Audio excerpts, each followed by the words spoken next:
Welcome to Spooky News for August 28th, 2020. I hope you're all enjoying the new format of these videos. I'd like to mention, for those who may have missed the last edition or perhaps forgotten, we used to put the sources right after talking about a news item.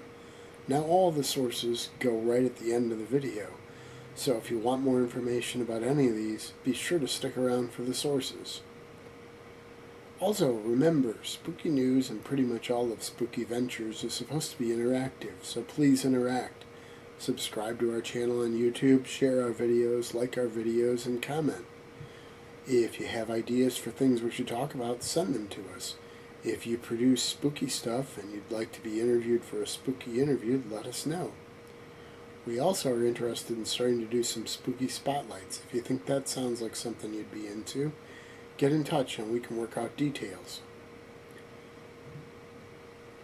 With all of that out of the way, let's get on with the news for this time. No surprise that the COVID pandemic has changed so many aspects of our lives and society. Halloween is certainly not going to be business as usual this year either. Perhaps the first example of that comes from the world of Halloween candy.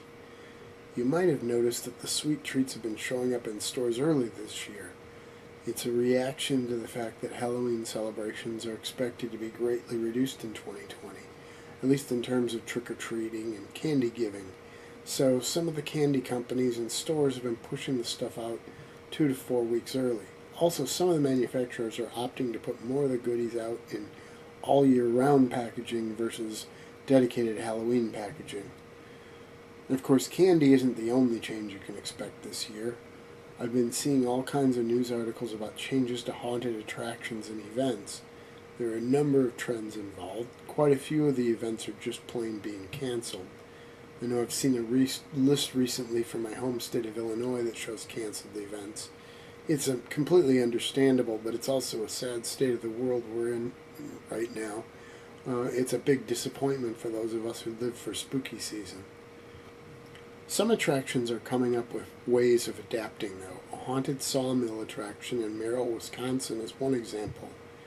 They're going to be opening, but with a lot of changes. Those changes include building social distancing into the actual design of the attraction and the way the actors will be scaring patrons, to requiring masks for patrons and staff, and changing the concessions to prepackaged items. Nightmare on 13th, a haunted attraction in Salt Lake City, is incorporating similar measures to protect patrons and staff. They are also going to be making the event strictly ticketed as a means to limit the capacity and therefore further encourage social distancing.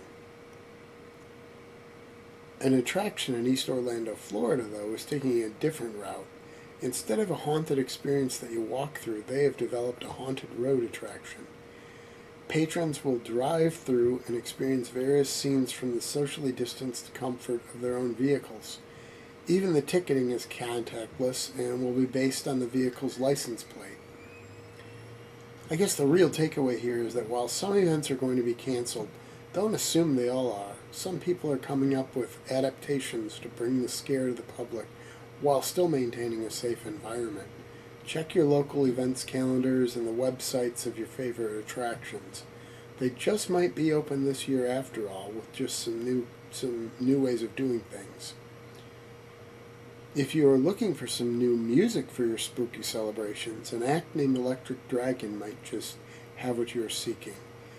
It's a dark synth project of a gentleman named Ian Mullinger, and his latest album, The Night School, is self-described as a love letter to all those wonderful Italian horror movies. He also has a new album, Cataclysm, on track for a September 4th release. The artist describes that one as a horror synth album. Now, turning to television, Blumhouse and Amazon recently announced a new collaboration.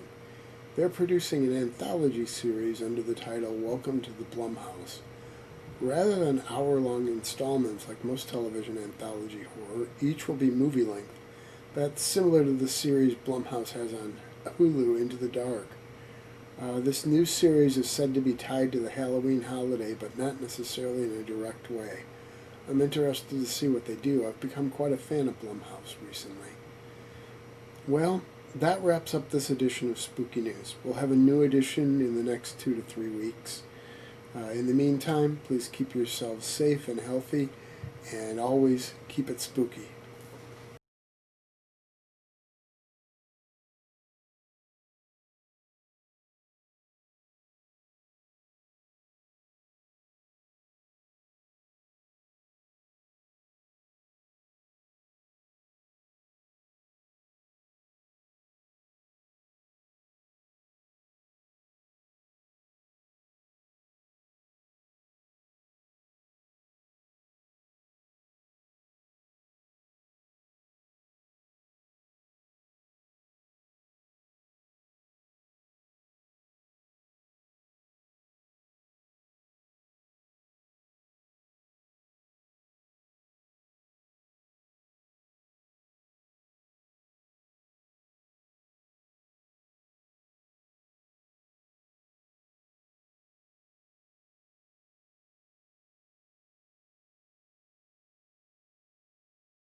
Spooky Ventures is the home for spooky content and spooky merchandise on the web.